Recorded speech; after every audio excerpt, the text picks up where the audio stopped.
নমস্কার, সকলকে স্বাগত জানাই। আজ আমি আপনাদের সামনে নিয়ে এসেছি বাসন্তী পোলাওয়ের রেসিপি। তো আমরা বাড়িতে কিভাবে পোলাওটা করি সেটা আজকে আমি আপনাদের সামনে তুলে ধরবো। তো আমি যে যতটা পরিমাণ চাল লাগবে সে চালটাকে ধুয়ে এরম জল ঝরাতে দিয়ে দিয়েছি। আর পোলাওয়ের মধ্যে লাগবে আমার এলাচ, দারচিনি, তেজপাতা, হলুদ আর আদা।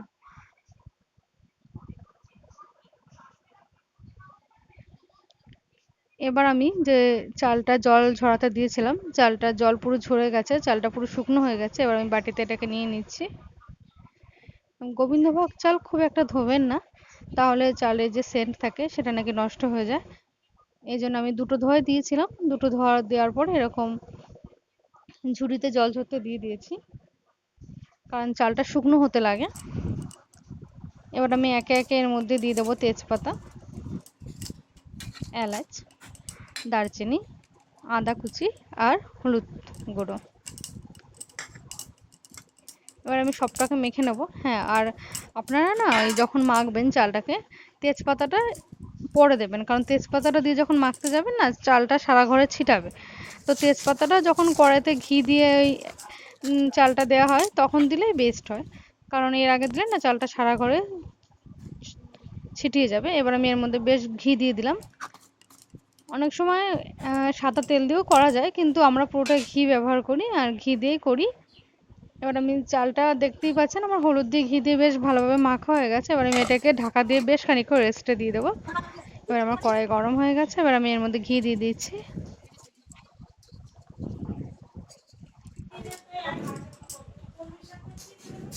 এবার আমি ধুয়ে রাখা যে এলাচ আর কাজু বাদামটা আছে সেটাকে ভেজে নেব।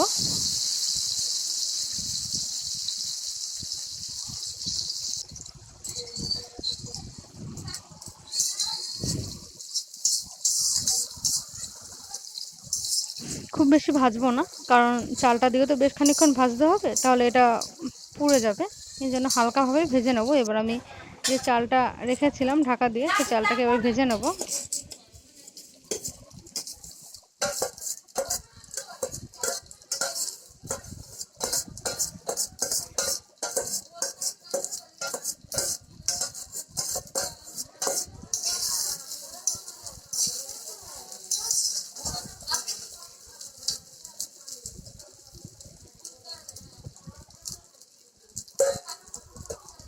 এবার চালটাকে বেশ খানিকক্ষণ আমি ভাজবো। এবার এর মধ্যে নুন দিয়ে দিয়েছি, কারণ নুন না দিলে তো স্বাদ আসবে না। তো নুন দিয়ে দিলাম। তো একটা কথা বলি, অনেকের না একটা ভুল ধারণা আছে যে পোলাও করা হয়তো খুবই কঠিন একটা জিনিস, সেটা করা যায় না, সবার দ্বারা হয় না, কিন্তু এটা একদম ফালতু কথা। আপনারা আমার পুরো ভিডিওটা দেখুন, তাহলে আপনারা বুঝতে পারবেন যে পোলাও করার মতো সহজ জিনিস আর দুটো হয় না। এবার আমি চালটাকে বেশ খানিকক্ষণ ভেজে নেব। আপনি যদি পোলাও করার সময় ঠিক পরিমাপ চাল যতটা দিচ্ছেন সেই পরিমাপেই জলটা ব্যবহার করেন, তাহলে পোলাও করা কোনো ব্যাপারই না।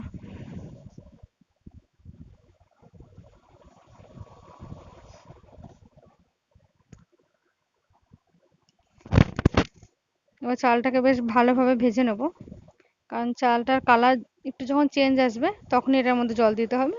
আমি এখন বেশ ভালোভাবে এটাকে ভাজবো। আর হ্যাঁ, অবশ্যই গ্যাসটা কিন্তু লোতে দিয়ে রাখবেন, হাইতে দিয়ে রাখলে কিন্তু চাল পুড়ে যাবে।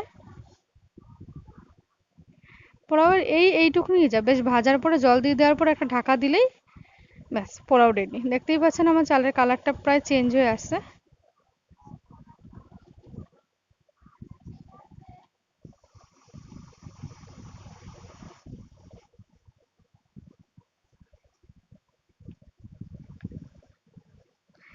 যাদের এই ভয়টা আছে যে পোলাও করা খুব কঠিন একটা ব্যাপার, তারা আমার পুরো ভিডিওটা দেখুন। আমি ভিডিওতে যেভাবে করেছি ঠিক সেভাবে বাড়িতে একবার চেষ্টা করবেন, দেখবেন এর থেকে সহজ আর কোনো রেসিপি আপনারা পাবেন না। আমি যেভাবে সহজভাবে তুলে ধরছি, তো বাড়িতে চেষ্টা করবেন, অবশ্যই পারবেন।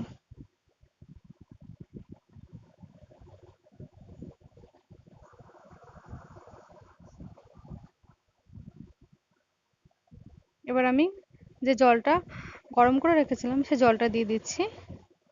আর হ্যাঁ, অবশ্যই পোলাওতে ঠান্ডা জল না, গরম জলই ব্যবহার করতে হয়। উষ্ণ গরম জল হলেই হয়ে যায়। এবার আমি এটাকে একটু ভালো করে নেড়ে নিলাম। এই যে বাটিটা দেখছেন, এই বাটির আমি 1 বাটি চাল নিয়েছি, আর ওই বাটিরই 2 বাটি জল লাগবে, মানে যতটা চাল তার ডবল জল। এবার দেখতেই পাচ্ছেন আমি জল দিয়ে দেওয়ার পর ঢাকা দিয়ে দিয়েছিলাম, আর ঢাকা তোলার পর দেখছি আমার পোলাও ঠিক এরম হয়ে গেছে, মানে হয়ে গেছে পুরো। কারণ পোলাওতে জল দেওয়ার পর আর কোনো কাজ থাকে না, শুধু নামানোর আগে দিয়ে একটু চিনি দিয়ে আর ঘি অ্যাড করে দিলেই হয়। আমি নামানোর আগে দিয়ে চিনি আর ঘিটা অ্যাড করেছিলাম, কিন্তু সেটা আপনাদের সামনে তুলে ধরা হলো না, তার জন্য আমি দুঃখিত। আর এবার আমি সাজিয়ে নিচ্ছি।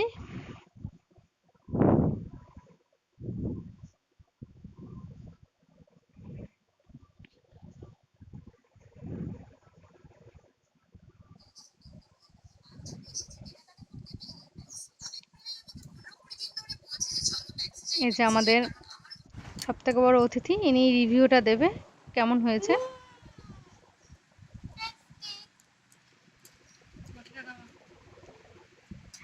আর